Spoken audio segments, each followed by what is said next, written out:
Continuamos então na terceira parte do nosso estudo sobre curvas. Um resumo.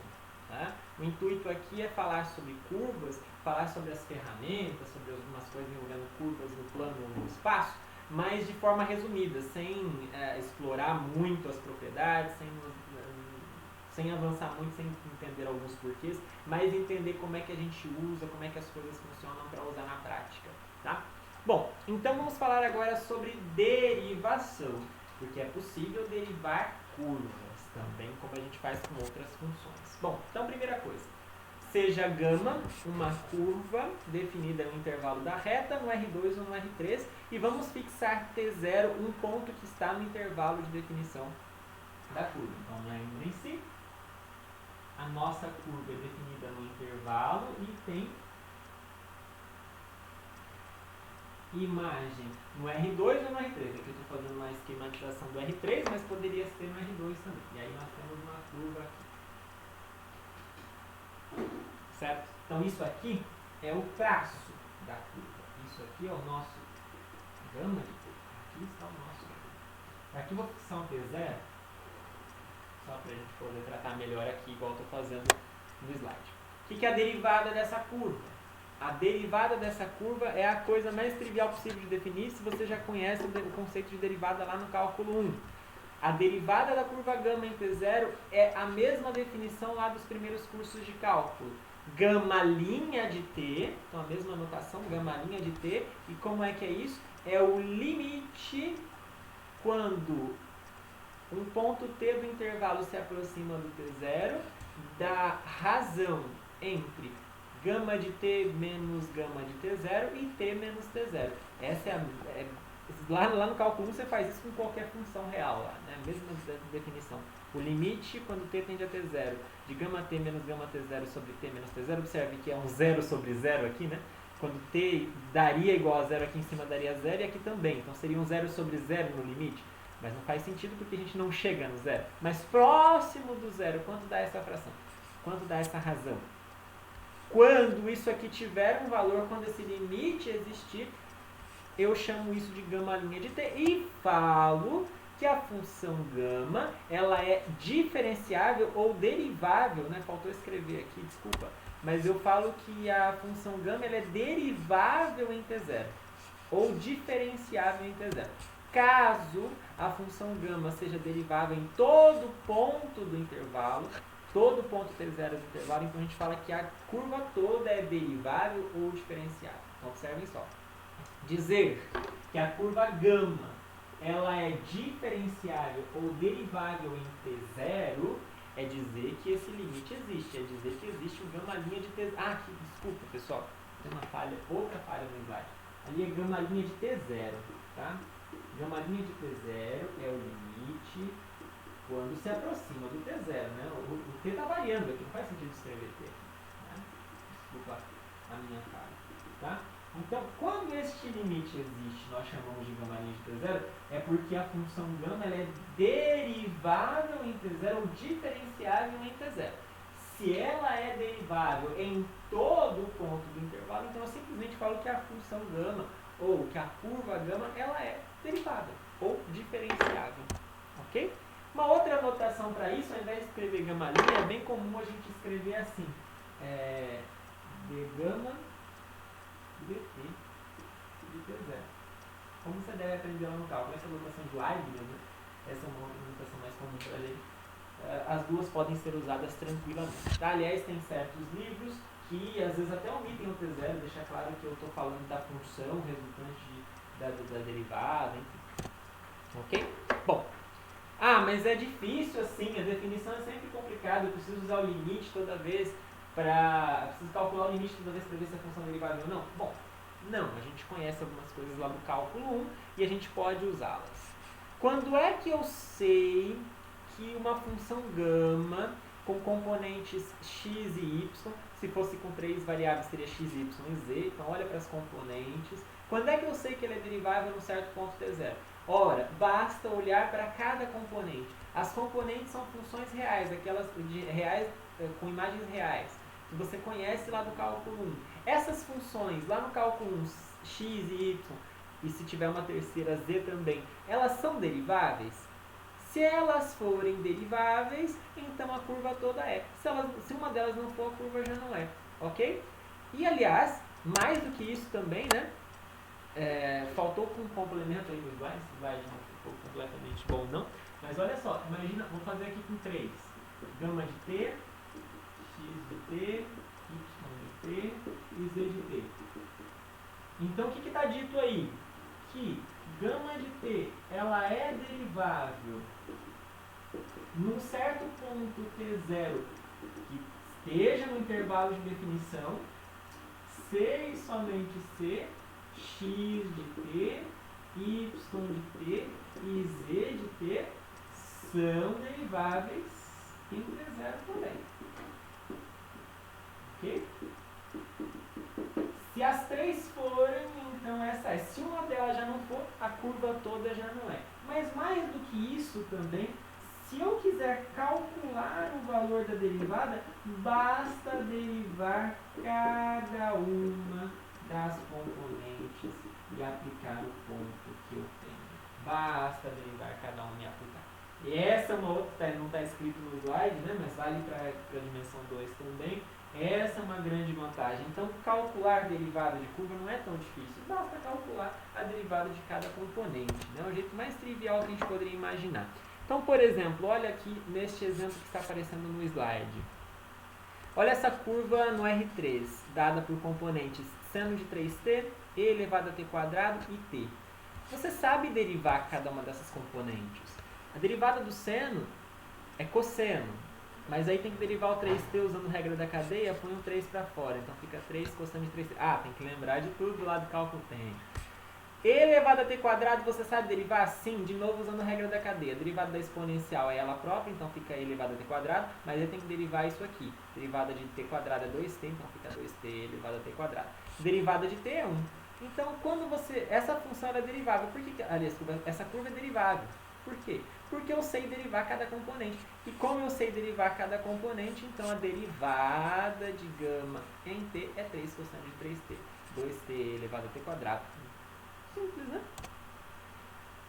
Bom, aproveitando aqui, nós temos um outro conceito que vai aparecer por aí, que é o conceito de curva suave. Se você ouvir falar curva suave, alguém falar para você curva suave, é o seguinte, eu falei de gama linha. Mas eu poderia ter falado de gama 2 linhas, gama 3 linhas, gama 4 linhas, enfim. Poderia fazer a derivada de derivadas de ordem superior, de maneira análoga como você aprendeu nos seus primeiros cursos de cálculo. Então, o que é a segunda derivada? É você derivar a primeira, quando isso for possível. O que é a terceira derivada? É você derivar a segunda derivada, quando isso for possível, assim por diante. Quando todas as derivadas, todas, existirem, todas existirem. Então, até o infinito. Gama 1, gama 2, gama 3, etc. Todas as derivadas existirem, a gente fala que a curva ela é suave. Em particular, ela vai ser contínua. Todas as derivadas vão ser contínuas, enfim. Então, uma curva ela é suave se ela for muito bonitinha. Se ela não tem quebras que atrapalham, nada. Se ela for sempre muito bonitinha. Se todas as derivadas existirem, eu falo que a curva é suave. Não vai ter bico, não vai ter nada que tem um comportamento muito estranho. Ela é suave. Ou seja, o conceito de suave.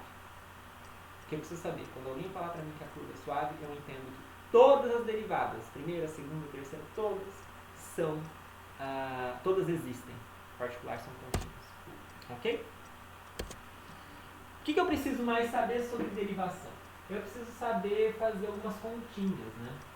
Então, tem algumas propriedades que nos ajudam bastante e que são bem similares às que você conhece lá do cálculo 1. Então, a primeira delas é, se você tem duas curvas, aqui eu estou chamando de gama e delta, duas curvas deriváveis no mesmo ponto t0, eu posso fazer a soma dessas funções, a soma dessas curvas e derivar? Posso.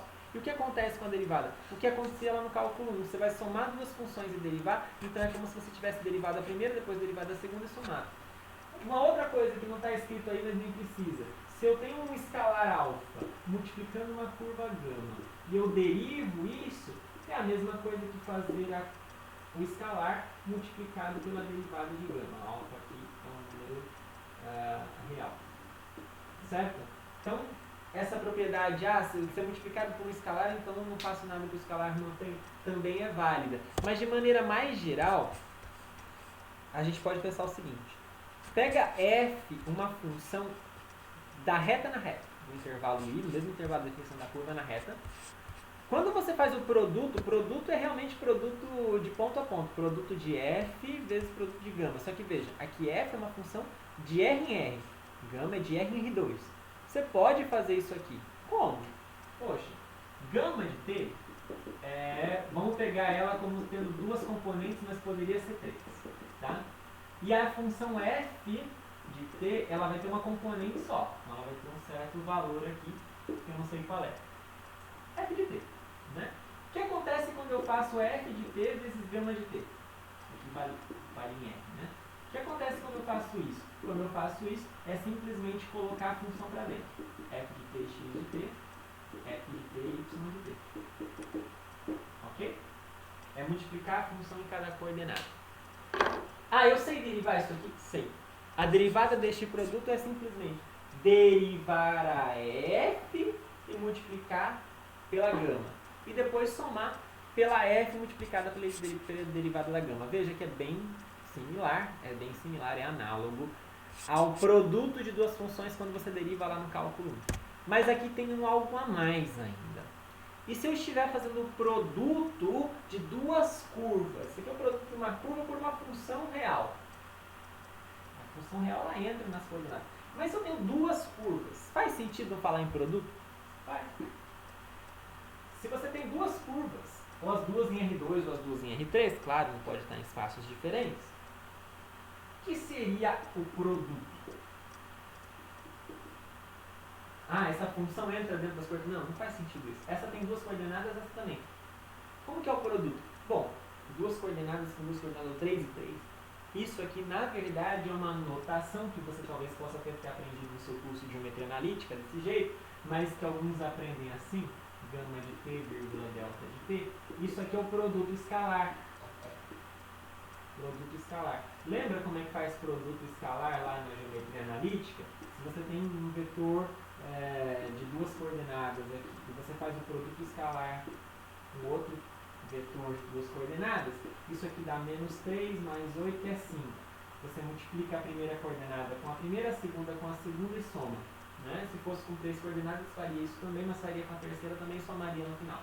Enfim, o produto de duas curvas é na verdade o produto escalar. E como é que eu derivo isso? Simples também. A derivada do produto escalar é o produto escalar da derivada da primeira pela segunda, mais a primeira produto escalar com a derivada da segunda.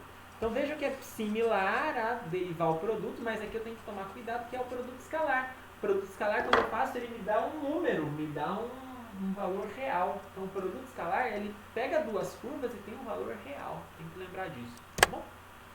E antes da gente terminar essa parte da nossa aula, a gente vai ver uma aplicação importante da derivada. Quando a gente estuda cálculo, a gente sempre entende os porquês, né? A derivada é uma ferramenta muito importante porque ela está associada com a tangente.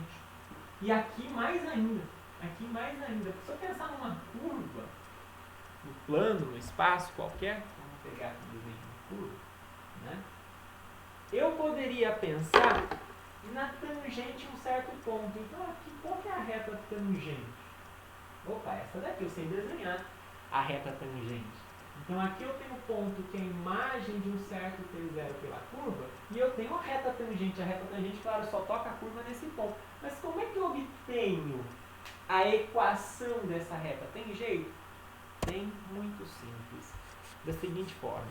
Primeiro, aqui é algo importante. Eu uso a derivada para fazer isso. Eu preciso que a derivada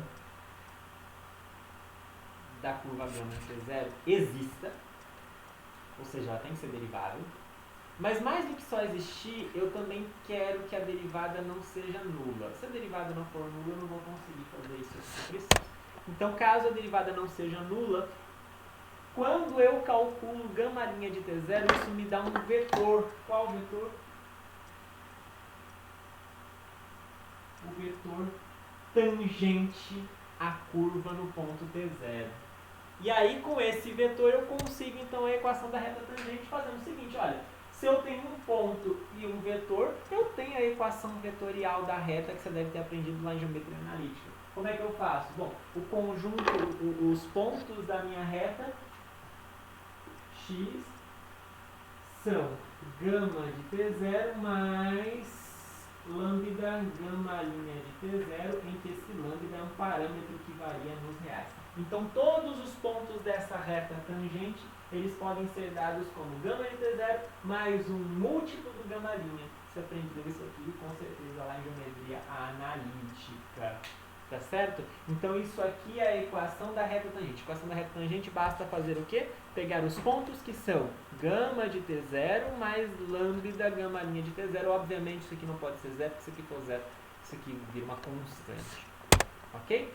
Então, por exemplo, observem aí, se a gente pensar na circunferência. Vou fazer aqui mais 2. X, Y,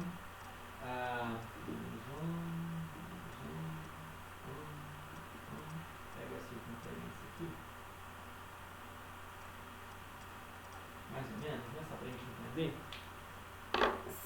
Aqui está a circunferência no R2. Isso é uma curva. Uma curva parametrizada. Ou um conjunto parametrizado pela curva cosseno T seno T. Gama T cosseno T seno T. Né? Todos os pontos dessa curva são cosseno T seno T para algum T entre 0 e 2π. Então pega, já que o nosso T está variando entre 0 e 2π, pega o T igual a π sobre 4. Você sabe que 45 graus na hora de fazer a conversão de radianos para graus, né? Então 45 graus é isso aqui, ó. Quando você faz o gama de π sobre 4, você obtém exatamente esse ponto. Exatamente esse ponto. E aí eu pergunto para você o seguinte, bom, qual é a equação da reta tangente à circunferência neste ponto? Qual é a equação dessa reta aqui? Simples. Gama de T0, ou seja, gama de π sobre 4, mais lambda gama linha de π sobre 4. Então, observa uma coisa. Está resumido aí no slide, deixa eu fazer a conta aqui para você rapidinho, para você perceber. O que é a gama de π sobre 4? É cosseno de π sobre 4, seno de π sobre 4. É cosseno de 45, seno de 45. Ou seja, raiz de 2 sobre 2, raiz de 2 sobre 2. Aí a derivada. Bom, vamos derivar primeiro a função. O que é o gama linha de t? Derivada do cosseno é menos seno. Derivada do seno é o cosseno. Contrário, né? Ao contrário. Bom, tá certo. Às vezes dá umas falhas aqui, né? A gente está pensando na videoaula, dá umas falhas, a gente não faz ideia. Derivada do seno é o cosseno, derivada do cosseno é menos seno. Tá certo. Tá, e o que é calcular isso aqui no π sobre 4? Menos seno de π sobre 4. Seno de π sobre 4, raiz de 2 sobre 2, menos. Cosseno de π sobre 4, raiz de 2 sobre 2 também. Certo? Gama ali. Então, quem que é a reta tangente? Reta tangente a circunferência. Quando você tiver no ponto gama de π sobre 4, é o que? X igual a raiz de 2 sobre 2, raiz de 2 sobre 2, mais lambda menos raiz de 2 sobre 2, raiz de 2 sobre 2, com lambda variando nos reais. Aí você pode dar uma ajeitadinha e fazer virar isso aqui que eu escrevi, mas assim já é uma maneira mais adequada, mais interessante para a gente enxergar. Certo? Bom, então com isso nós terminamos essa parte da nossa aula, que nós falamos sobre derivada, e lembramos então uma aplicação importante da derivada, que é encontrar reta tangente. Derivada é bem importante por causa disso. Nos permite encontrar reta tangente, nos permite entender bastante coisa sobre o comportamento da função perto de um certo ponto. Ok? Na próxima parte, continuando esta videoaula, esse conjunto de videoaulas, nós vamos falar sobre então integração. Até lá, pessoal, bons estudos!